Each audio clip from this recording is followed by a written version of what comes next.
Welcome to Married to His Will. I'm Suzette Williams, your host, a licensed professional counselor in Georgia and nationally certified. Whether this is your first time or you've been with me for a while, I'm truly grateful you're here. This podcast is a space for inspiration, healing, and truth, where faith meets real life. I love weaving in clinical insights along with personal stories to encourage and uplift you on your journey with God. If you're new, be sure to check out Season 1, Episode 1, where I share my testimony. It's a powerful reminder that God doesn't just want to save you from hell. He wants to see you thrive in Him. Since walking through my divorce, I've discovered a deeper understanding of who I am and who I'm becoming in Christ. And yes, to my future husband, if you're listening, may you find me right where God has positioned me, in His presence. I'm so excited for what's ahead, and I'm thankful for every listener who's joined me on this journey, and for those who are just getting started. Don't forget to like, subscribe, and share if this blesses you. And check out the description for updates or extra info. Let's dive into today's episode. I pray it blesses you. Hello, hello, hello.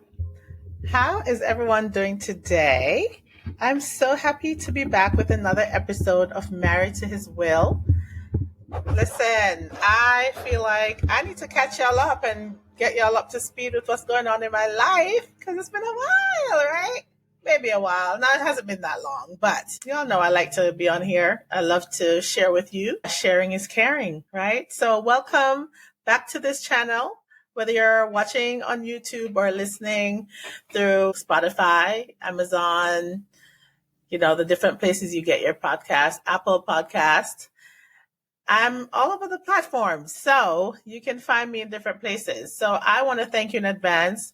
If you're a new listener and if you've told your friends about me, I want to thank you in advance for just sharing the word that Suzette Williams is here sharing her story, and someone may need a testimony to help them get along their day. I'm here to help you become unstuck. All of us have been stuck once or twice in our lives, maybe in different areas. We're stuck on something or want to get out of something and it feels hard to get out of, or we're trapped in our own minds because we can't see any other way when it comes to something. So I'm here. I've created this channel. I created this podcast, which stems from my divorce, but more so to help you not stay stuck in a place like it felt like I was. If you don't know my backstory, you can certainly check out the other episodes from the beginning, episode 1, where I talk about my journey. I was still in the middle of growing, and I'm constantly growing. And so if I've said something on any one of these episodes that you don't agree with, or just sounds really off, or just sounds like someone who is not healed or whole, that's because I probably wasn't healed or whole. And I am walking this journey out like many of you are, trying to figure out what God requires of me, trying to figure out who I am all the time. I can say I am more confident about who I am now than I was then. I know the Lord led me on this journey. He led me to this space to really help someone else. The Bible does say we overcome by the blood of the Lamb and the word of our testimony. It's my endeavor to encourage another believer, to encourage those who aren't even saved, those who may not attribute themselves to Christianity, but whoever can benefit from this, I hope you are benefiting from it. I'm a licensed professional counselor in the mental health field, right, in the state of Georgia. I'm here as a resource to help you as I am unfolding my journey. There's so many layers to peel of a person and so many layers for you to discover about yourself. So don't ever put yourself in a box thinking you have arrived and you know who you are completely. I have a baseline for who I am. I am a woman of God. Actually, I'm wearing a shirt that says woman of worth. I am a woman of worth, a woman of value. I came from a family that have experienced a little dysfunction, even though for the most part, I've always seen my home of origin as a place of stability. I have very loving parents who are still together today. They're 54 they've been married for maybe 55 years. I probably lost count, but I know the last time I celebrated them, it was 54 years. So it could be 54, 55 years married. And they're getting up in age, but I'm so grateful for them, for Winston Williams and Elsie Williams. They are the biggest influences of who I am. And I'm grateful for them and for the examples they've been for me. I came from a place called Jamaica, in a little place called Bull Bay. I was born in Jubilee Hospital with a twin. Suzanne came first, and then I came. I'm the last of the tribe, okay? I'm the last of the Williams tribe from my parents. They started out with a son, but the son died at birth. And then Cherie came, and Cherie is my sister and beautiful soul. She passed away in 2015 from brain hemorrhage, and doing what she loves, worshiping the Lord. She moved on from this earth into eternity. That's the whole story. But I'm grateful that she was doing the last thing that she's known for, which is to lead others in worship. And to this day, I am very influenced by her life. I myself am a worship pastor, and I enjoy leading a team of beautiful worshipers. And we sing to the Lord every day, every Sunday. And we do our rehearsals, and we do it with excellence, and we thank the Lord or with improvement, right? Every day we're making progress. So I'm grateful for the team I have. I'm grateful for the skills that the Lord has given me, the talents that He's blessed me with, and for how He's anointed me. Because not only do I have skills, but I am anointed for the work that He's given me to do, not just as a therapist, but as a pastor, a worship pastor. So that's a little bit of nutshell of kind of what I do and who I am. I'm a mom of six beautiful people. 3 of them are boys and 3 of them are girls. 2 of them are of which are men. You know, I have a son who's 21, another who's 18, another who's 17, turning 18 in December. And I have 3 girls. One is turning 16, one is turning 14, and I have one that just turned 7 years old. Indeed, I have my hands full. My life is full. But with all the things I've gained and all the things I've lost, I still remain to be Suzette Williams, the one who God has called to do His work, His assignment that He put in my hand, and to build the kingdom of God. And while I'm here, I hope I'm making a difference. And while I'm making a difference, I still have my moments of suffering. I actually wanted to talk about dating with wisdom. How do you date as a mom, a single mom, right? How do you date? How do I date with 6 people who I'm responsible for, who I'm trying to get some of them independent. I'm trying to keep some of them grounded with where they are, still in school, and still rearing up a younger one, which is 7. How do I do it? I seek help. I'm in therapy. I'm doing divorce care. I'm taking care of myself first, right? I'm doing divorce care. I'm sorry, it's a little loud outside, so I don't know if everybody will hear all the sound, but I chose to do this at the time where someone is mowing my lawn. Yeah, good timing, right? So it might be loud, but I think Riverside can help me with that. So you may not hear all that noise. But yeah, my life is pretty full. I have a business. I'm a licensed professional counselor, as I said, so I own a practice, and my practice is online. One of the things I struggle to do is to do commit to all the different ideas to make changes, because when I've settled into a routine, and of course my life can come with anything can happen. You know, I have my children who have needs, and every now and then I feel like I'm always having to do the best job or do something different as a mom to be the best mom I can be. So while I'm thinking of wanting to be the best mom, the challenge for me is to dive into making changes in my business. Like, how do I make this change and not lose out, right? I'm so used to just my clients coming to me. I add them to my schedule. You know, I have a routine with my business. So thinking about leveraging my business, you know, building it up, doing more workshops. It's just so much easier when things are already set and someone does the behind the scenes work while I do what I have to do. Because honestly, I haven't found the time to get to know constant contact and develop that. Like, I just don't have the time to do the little things that are annoying me that I should do. Like, how do I make it bigger? How do I make it better? I know I need to do it, but do I feel like doing it? I wanna grow, and I wanna increase my business. I wanna make more money. And that's where my struggle is, like finding the time to do all the things that is in my mind to do.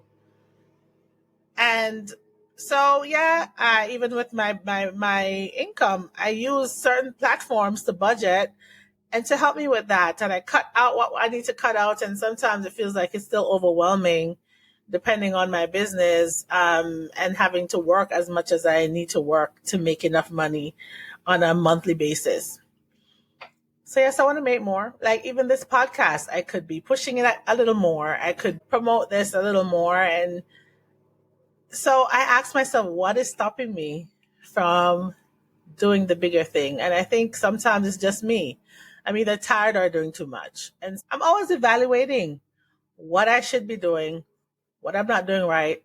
And so when I get to a place where I'm ever overwhelmed, I just sit there, eat what I want to eat, and I talk to the Lord and I say, you take the reins, Lord. Today I'm doing what I want to do. Today I can't even stick to anything because it's my day off, like on a Friday. Today's actually Friday, and I have no clients today. I had my own therapy appointment today with my therapist, and it was lovely.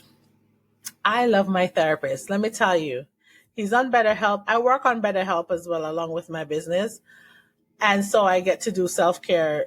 I get to have my own therapy as well. And I found a therapist that is an older white male, close to 90. He's like 89 years old. And I'm so surprised at how much I gained from being in therapy with this person. We have a lovely rapport. And he does a great job. And I'm just so surprised. I gained so much from this therapist because I'm open-minded and willing to learn. And he seems to get me. An old white male. Not what I expected. But he's good at what he does. And I wanted somebody that was much more seasoned than I was. And I got just that.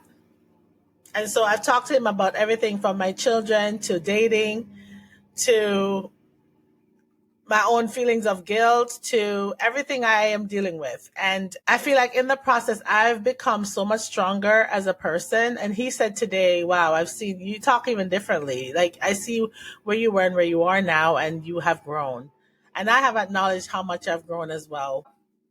I had so many topics that I could have talked about today, but today I wanted to just speak from my heart personally, just to do so. This has always been a platform of healing. It's a part of my healing journey. And so when I share and I look back at all that the Lord has done, I'm grateful. So I decided to date. And for me, it's dating on purpose. It's not necessarily why I want to talk to so many people to get information about them and then decide that I don't want them. But basically, that's what dating includes, kind of fishing for what's right. I asked the Lord about going on a dating app several times because there's this dance or this balance between, should I be doing anything because the Lord has made a promise to me? What is my part, right? So along the way, I'm learning what's the right way to go about things. So I said, let me go on a dating app. If it's distracting, I come off, right? If it's overwhelming, I take a break. And so I've had several conversations. And I also limit the amount of time I spend on the dating app as far as like how long I'm going to pay for this. If it's 1 month, I'm sticking to 1 month. Okay. And I'm not going to invest money in this for too long. So I went on Match.com. I've had a date on Match.com before. I think I told you about that date where the restaurant was on fire. That was so funny. But I said, I'm not going to let that stop me. So I went back again. I've had several conversations.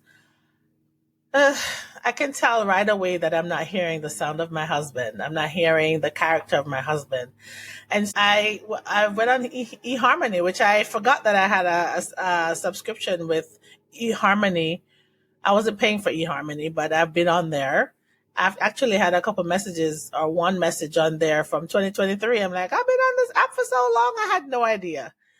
Anyway, I came back to the app and I was liked by someone and we started talking, and this person is not even close by. And I'm looking forward to getting to know this person. But so far, this person sounds like a potential, sounds like there are characters there that remind me of what my husband or what I think my husband will have. And so I'm seeing where it goes. And I'm listening out.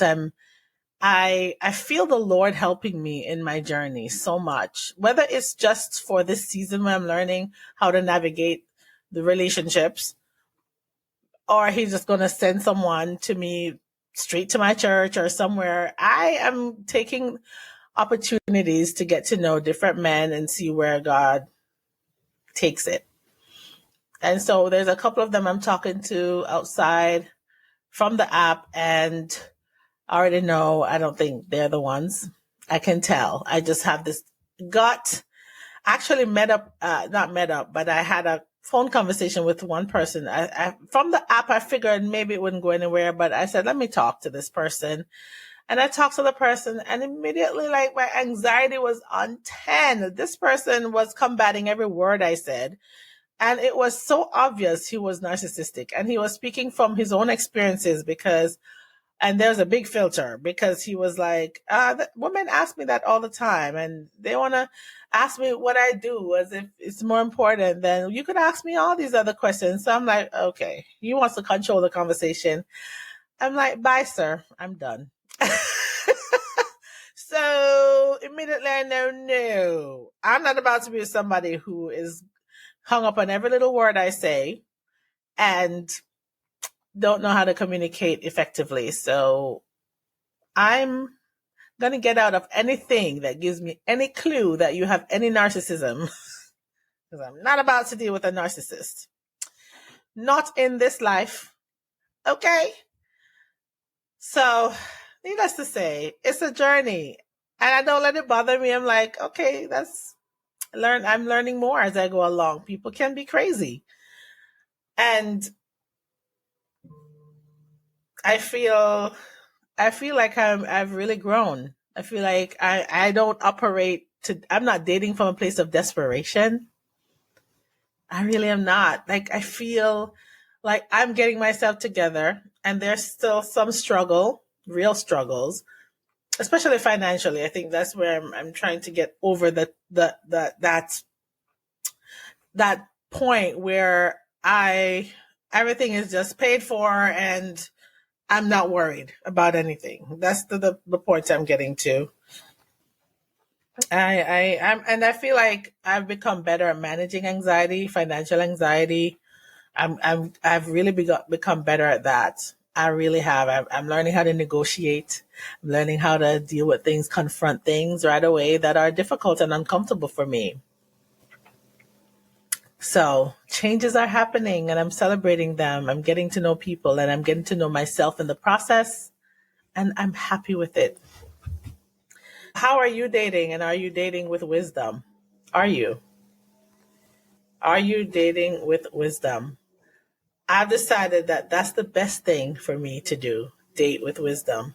I do have some notes here because it was important that I still prepare for you, right? Even though I'm speaking from my heart. In dating with wisdom, you can be strong and focused and still feel a sense of loneliness, right? And it's not a sin to feel lonely. It's just a part of being human. So if you're going to be real with yourself, acknowledge that you feel lonely and you want to have a partner. That's okay. Loneliness can make us want to settle. It can make us listen to smooth talk instead of godly character. It can make us think, maybe I'm asking for too much. Maybe I need to be more open. No, sis, you're not too much. You're the blessing. So don't think that you have to shrink yourself to fit into someone else's mold. Don't think that way. I would say, if you're big, then you need somebody bigger. Okay? You do not have to shrink yourself at all. We want there to be more wisdom over emotions. It's so easy to get tied up with emotional responses and not really go towards wisdom, that wise brain. Proverbs 4 verse 7 says, wisdom is the principal thing, therefore get wisdom. Wisdom doesn't rush. Wisdom doesn't need constant reassurance. Wisdom knows that attraction is not alignment. Okay? So don't just go based on feelings. That's not enough, honey. It's not enough. Ask yourself, does this relationship bring me clarity or confusion? Girl, I tell you, I know when I'm getting confused. And I have to be like, okay, nah, that's not it. I'm going to trust my gut with that one. Do I feel safe? Do I feel seen and spiritually supported by this person? Am I being led by peace or pressure? Which one? Wisdom waits. I think I've said this before. It does wait and it doesn't rush. Wisdom builds. The one thing that will rush us into a relationship is lust. Lust rushes and lust breaks relationships. Dating while momming. I'm a mom. How are you dating while you're a mom? Real talk, life logistics. You're raising kids, maybe 2, maybe 3, maybe 6 like me. You're working, you're tired, and you can't afford to invite chaos into your home, right? So how do you date while momming? While you're a mom? Protecting your emotional space is important. So the first thing you want to do when dating with wisdom is to not introduce your kids to every man you talk to. Don't do it. You need to definitely protect your emotional space like it's part of your home. And you want to filter men, not by their charm, but by their fruit. What fruit do you see? If he's not spiritual, if he's not spiritually mature, emotionally stable, and financially responsible, he's not a fit.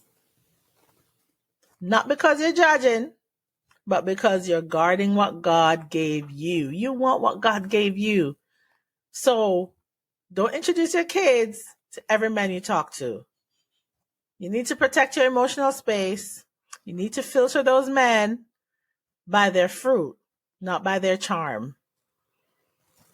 And again, if he's not spiritually mature, emotionally stable, or financially responsible, he's not a fit. He might just not be ready. It may not be the right timing. So you want to really guard what God gave you. And remember, you are not disqualified because you have maybe a little extra baggage, right? The enemy loves to whisper, you have too much baggage. He loves to say, no man is going to want you with all those kids. You should just be happy someone wants you. Don't listen to the lies. Those are all lies. They're not the truth. You are not broken. You are becoming. You're not desperate. You are discerning. You are not behind. You are being prepared. You are a whole woman who deserves whole love. Listen to me. Let's say that again. You are a whole woman who deserves whole love. Do you hear what I'm saying? So when the enemy is telling you these things that you have too much baggage or no man is going to want you,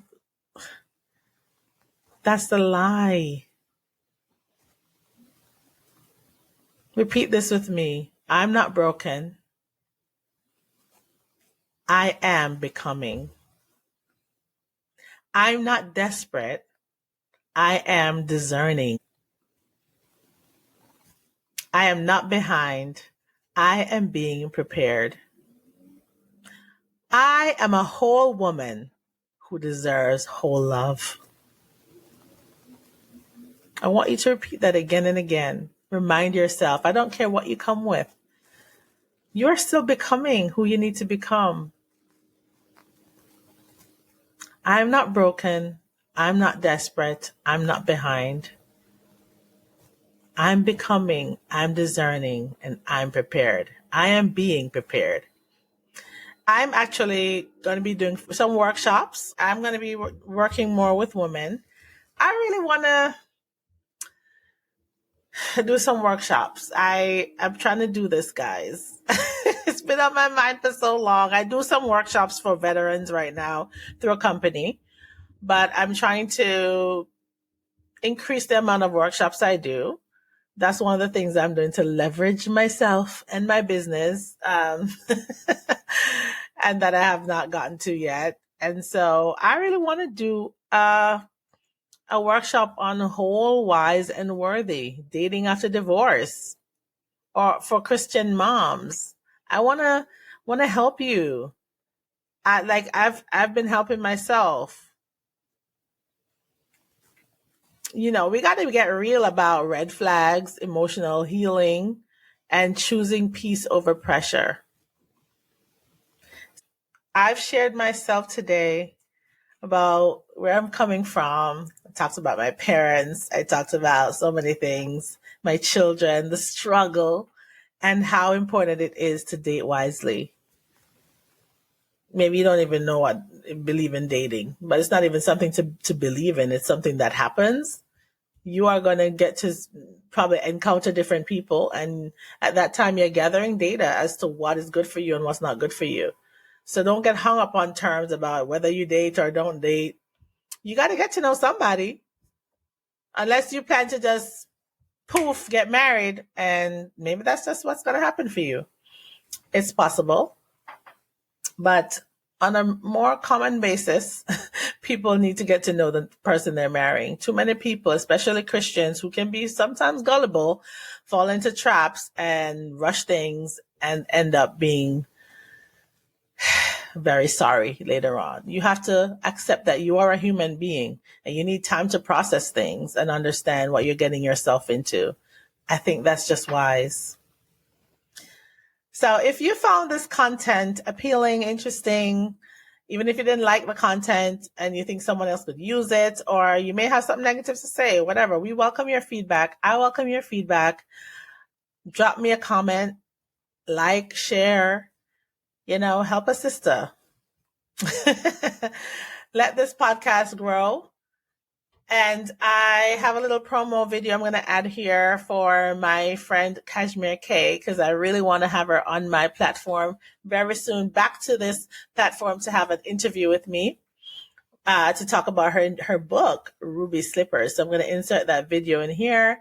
And I hope you enjoy. And look out for a link for that, how to purchase her book. I'm definitely wanting to do that. Hello. Listen, I'm here because I just received a package from my friend, Kashmire K, and it's a package with her book, and I'm so excited to show y'all what's inside. Okay, so that's the package that came in. It's a nice red envelope. She put a lot of effort into making sure the packaging was great. Shout out to Kashmire K. So this pen just came out. This is the pen that's in it, a red ruby pen. Before I show you all I'm going to show you the book first. So this is the book.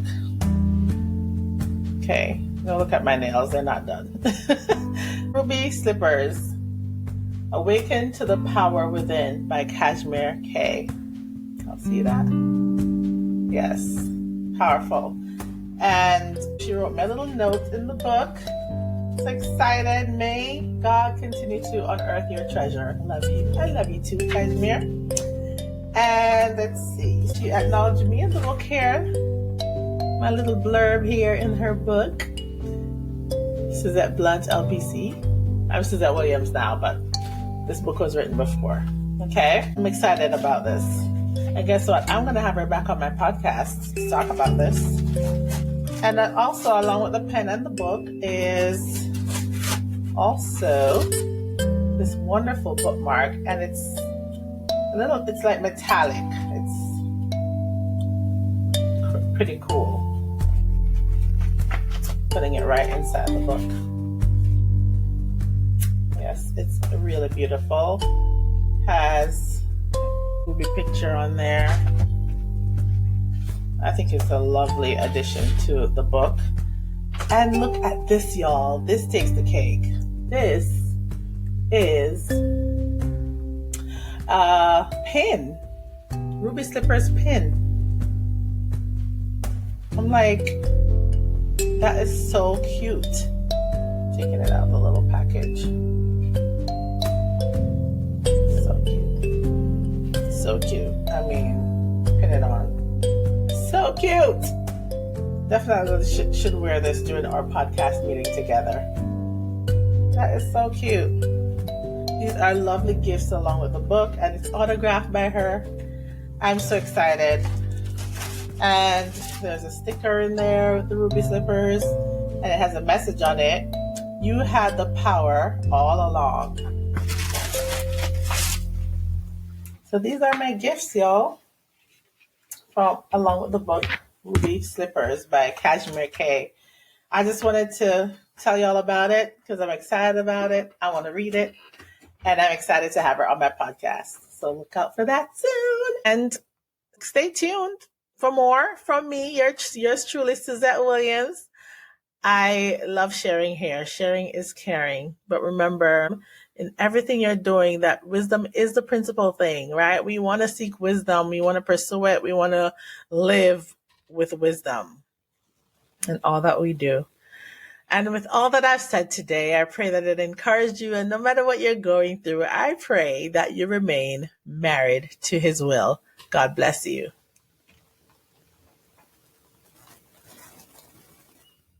And that brings us to the end of today's episode of Married to His Will. Whether you're in a season of clarity or confusion, joy or surrender, I want to remind you, choosing to align with His will isn't always easy, but it's always worth it. Every step of obedience, every moment of trust is shaping you for something greater than you can imagine. Thank you for letting me be a part of your journey today. If this episode spoke to your heart, take a moment to share it with someone who might need the reminder they're not walking alone. Until next time, keep leaning in, keep showing up, and keep saying yes to the journey, even when it doesn't make sense. Because when you're married to His will, you're anchored in something eternal. Stay faithful, stay expectant, and I'll see you next time.